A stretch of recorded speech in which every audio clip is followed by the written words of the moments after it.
Cystitis. Urinary bladder में इन्फ्लामेशंस की conditions को सिस्टाइटिस कहते हैं। यूरिनरी ब्लैडर मतलब जो पेशाब की थैली होती है, यदि उनमें किसी कारणवश सूजन आ जाए तो इस कंडीशंस को हम सिस्टाइटिस बोलते हैं। जनरली यह कंडीशंस जो बनती है, जो सूजन की कंडीशन होती है, यह मोस्टली बैक्टीरियल इन्फेक्शंस के कारण होती है। एस्टेरिस्टिया कोलाई नाम का जो बैक्टीरिया होता है ज़्यादातर, उसी वजह से सिस्टाइटिस की कंडीशंस बनती है। सिस्टाइटिस या यूरिनरी ब्लैडर में सूजन, यह यूटीआई का ही एक पार्ट है। यूटीआई मतलब urinary tract infections. Urinary tract क्या होती है, थोड़ा सा इसको समझेंगे कि जहाँ पर मूत्र बनता है, मतलब किडनी में, तो वहाँ से मूत्र बनने के बाद जो मूत्र के बाहर बॉडी से बाहर निकलने का जो रास्ता होता है, इस पूरी पाइपलाइन को हम यूरिनरी ट्रैक्ट बोलते हैं। इसलिए आप डायग्राम में देखे होंगे तो यूरिनरी ट्रैक्ट क्या हो गया, किडनी से जो पतले से जो पाइप जैसे दिखाई दे रहे हैं, दो पाइप जैसे, उनको हम यूरेटर बोलते हैं। यह और यूरेटर जाके मिलती है नीचे पेशाब की नली, पेशाब की थैली, तो पेशाब की थैली जिसे हम यूरिनरी ब्लैडर बोलते हैं, और वहाँ से यूरेथ्रा के थ्रू पेशाब जो है बॉडी के बाहर हो जाता है। तो ये जो पूरा सिस्टम है, इसको हम यूरिनरी ट्रैक्ट बोलते हैं। अब चूंकि यहाँ पे हम यूरिनरी ब्लैडर की बात कर रहे हैं, सिस्टाइटिस की बात कर रहे हैं, तो सिस्टाइटिस में क्या होता है, तो यूरिनरी ब्लैडर में अगर सूजन आ जाए तो इसे हम सिस्टाइटिस कहते हैं। इसलिए जो इन्फ्लामेशन ऑफ यूरिनरी ब्लैडर है, यह यूटीआई का ही एक पार्ट है। सिस्टाइटिस की जो कंडीशंस होती है, यह मेल्स की अपेक्षा, पुरुषों की अपेक्षा महिलाओं को सबसे ज़्यादा होती है।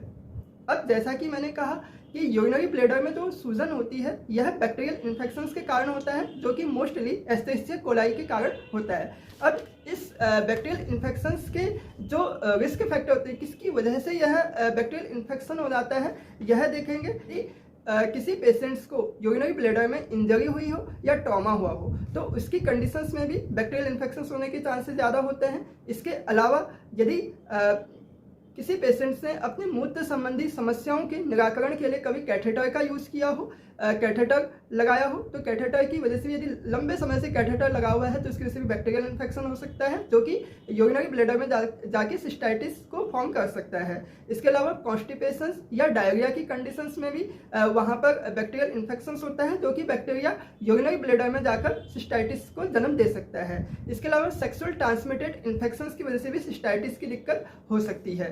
सेक्सुअल ट्रांसमिटेड इन्फेक्शन जिसमें किसी पेशेंट्स के यदि मल्टीपल सेक्सुअल पार्टनर रहे हों, तो उसकी वजह से भी सिस्टाइटिस की दिक्कत बन सकती है। अब हम बात करेंगे सिस्टाइटिस यानी कि यूरिनरी ट्रैक्ट इन्फेक्शन के क्या लक्षण आते हैं, क्योंकि सिस्टाइटिस जैसा कि मैंने कहा कि यह यूटीआई का ही एक पार्ट है, इसलिए दोनों के सिम्टम्स लगभग एक समान होते हैं। जैसे बार बार पेशाब आना, फ्रिक्वेंट यूरिनेशन, और पेशाब के साथ में बहुत ज़्यादा जलन होना, ईचिंग होना। इसके अलावा यदि इन्फेक्शंस बहुत ज़्यादा है तो लोअर एब्डोमेन, पेट के निचले हिस्से में दर्द हो सकता है, और इसके अतिरिक्त पेशाब जो है रुक के आ सकता है, पेशाब करते समय पेन हो सकता है, इंटरमिटेंट टाइप यूरिनेशन हो सकता है, मतलब पेशाब करने में कठिनाई आ सकती है।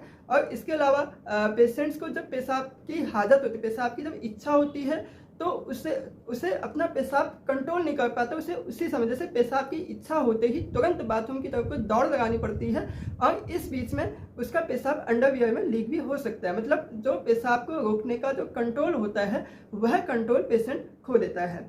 इसके अलावा यदि एडवांस कंडीशंस में बैक्टीरियल इन्फेक्शंस बहुत ज़्यादा हो जाए, तो पेशाब के साथ में ब्लड निकल सकता है और वोमिटिंग हो सकती है, और एडवांस कंडीशंस में अगर इन्फेक्शन बहुत ज़्यादा है तो यह सेप्टिक कंडीशंस में भी कन्वर्ट हो सकता है, जिसकी वजह से बुखार आ सकता है पेशेंट्स को। अब हम बात करेंगे इसके डायग्नोसिस की, कि सिस्टाइटिस की जाँच हम कैसे करेंगे।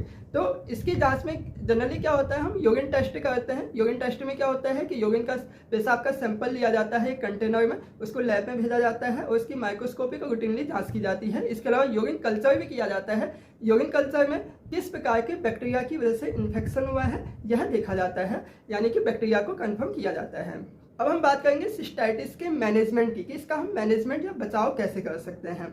सबसे पहले कि यदि इन्फेक्शन है, इससे बचने के लिए पेशेंट को अपना जो डाइट है उसमें सुधार करना चाहिए, न्यूट्रिशनल डाइट लेनी चाहिए, सलाद बहुत ज़्यादा लें, सलाद के साथ में जूसी फ्रूट्स ज़्यादा लें, और पानी ज़्यादा से ज़्यादा पिएं, क्योंकि जितना ज़्यादा पानी पिएंगे, यदि इन्फेक्शन है तो वहाँ पे यदि कोई बैक्टीरिया पनप रहा है तो ज़्यादा पानी पिएंगे, ज़्यादा मूत्र बनेगा, और ज़्यादा मूत्र बनने की वजह से बैक्टीरिया जो है वह फ्लश हो सकता है। अब हम बात करेंगे कि सिस्टाइटिस का इलाज हम किस प्रकार से कर सकते हैं। एंटीबायोटिक के द्वारा सिस्टाइटिस का इलाज किया जा सकता है, लेकिन क्योंकि मैं एक होम्योपैथिक डॉक्टर हूं तो आपको होम्योपैथिक दवाइयों के बारे में ही बताऊंगा। और होम्योपैथिक दवाइयाँ सिम्टम्स के अकॉर्डिंग काम करती हैं, सिम्टम सिमिलरिटी के बेस पे काम करती हैं। जैसे यदि किसी पेशेंट को सिस्टाइटिस की दिक्कत है या यूटीआई की प्रॉब्लम हो रही है और पेशाब करते समय उसको बहुत ज़्यादा जलन है, खुजली है और विशेषकर महिलाओं में पेशाब के रास्ते में दाने जैसे हो गए हैं, इरप्शंस हो गए हैं, जिनको खुजलाने से जलन बहुत ज़्यादा महसूस हो रही है और पेशाब और उस जगह से या पेशाब से ऑफेंसिव स्मेल आ गई, गंदी सी स्मेल आ गई है, तो इस प्रकार की सिस्टाइटिस में सल्फर 200 बहुत अच्छा काम कर सकती है।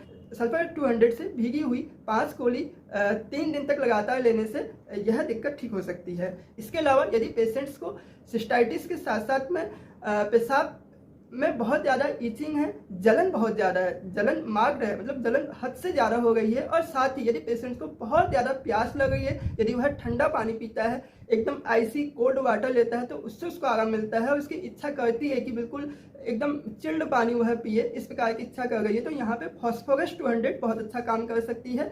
फॉस्फोरस 200 की 1 बूंद लेनी है, सुबह खाली पेट 3 दिन तक का लेनी है, एक ही बार लेनी है। यदि इससे आपको आराम मिलता है तो इसे आगे अगले हफ्ते फिर 3 दिन के लिए कंटिन्यू कर सकते हैं। बहुत जल्दी से इस प्रकार का सिस्टाइटिस ठीक हो जाता है।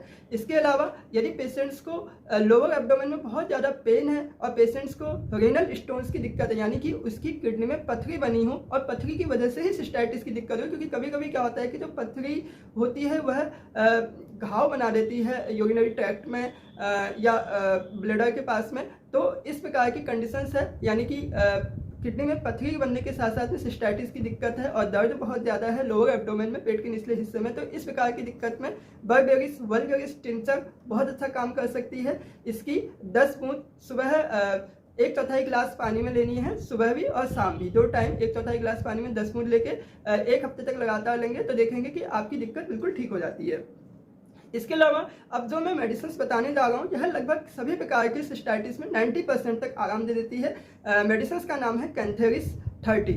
कैंथेरिस 30 यदि आपको किसी भी प्रकार का सिस्टाइटिस हो जिसमें ईचिंग हो, खुजली हो, जलन हो, इंटरप्टेड यूरिन हो, पेशाब बार बार आ रहा हो, रुक रुक के आ रहा हो और जलन बहुत ज़्यादा है, स्मेल आती हो बहुत ज़्यादा, तो किसी भी प्रकार का सिस्टाइटिस है तो उसमें कैंथेरिस 30 बहुत अच्छा काम कर सकती है। यदि कैंथेरिस 30 है तो उससे भीगी हुई 5 गोली 3 दिन तक का सुबह शाम लेने से ये कंडीशन बिल्कुल ठीक हो जाती है। और इसके अलावा यदि कैंथेरिस का मदर टिंचर है तो उसकी 10 बूंद सुबह शाम 1/4 गिलास पानी में लेने से 1 हफ्ते तक लगातार लेंगे तो सिस्टाइटिस की जो दिक्कत होती है अमूमन 10 से 15 दिन में बिल्कुल ठीक हो जाता है। वैसे फ्रेंड्स अब आप सोचते होंगे कि जब कैंथेरिस से ही सब कुछ ठीक हो जाना है तो क्यों सल्फर फास्फोरस इनका नाम क्यों लिया। उसकी वजह यह है कि जो इन्फेक्शंस होता है या सिस्टाइटिस होता है वह इन्फेक्शंस के अलावा कई अन्य चीज़ों के कारण भी हो सकता है, कई दूसरे कॉज भी हो सकते हैं या सिम्टम्स आपके दूसरे आ सकते हैं। तो कभी कभी क्या होता है कि कैंथेरिस से भी यह ठीक नहीं होता है, तो ऐसी कंडीशंस में हमको सिम्टम सिमिलरिटी लेनी पड़ती है, सिम्टोमेटिकल ट्रीटमेंट लेना पड़ता है, पेशेंट्स के लक्षण, उसके मन स्थिति क्या चल रही है उस टाइम पे, तो वह सारी चीज़ें लेकर जो हम मेडिसिन देते हैं तो उससे सिस्टाइटिस की दिक्कत बिल्कुल ठीक हो जाती है। इसलिए ऐसा नहीं है कि कैंथेरिस से ही बिल्कुल ठीक हो जाएगा, हाँ, लेकिन यह है कि अमूमन कैंथेरिस से ज़्यादातर केसेस ठीक हो जाते हैं। तो फ्रेंड्स आज मैंने आपको बताया सिस्टाइटिस के बारे में। यदि आपको मुझे हेल्थ से संबंधित कोई भी सवाल पूछने तो आप मुझे कॉल मी फॉर ऐप के माध्यम से भी सीधे कॉल कर सकते हैं। मैं आपकी सारी समस्याओं को सुलझाने की कोशिश करूंगा, या आप नीचे कमेंट्स में जाके मुझसे बात कर सकते हैं। वैसे जो आज का टॉपिक था ये मेरे एक सम्मानित आदरणीय सब्सक्राइबर ने मुझे सुझाया था कि आप एक बार सिस्टाइटिस के बारे में बताएं, तो मैं आज इस टॉपिक को लेकर आया हूँ। यदि आपको यह जानकारी अच्छी लगी हो तो मेरे चैनल को सब्सक्राइब कीजिए, लाइक करें। फिर मिलेंगे फिर किसी नए सब्जेक्ट के साथ फिर किसी नए दिन में। तब तक के लिए थैंक यू, बाय बाय।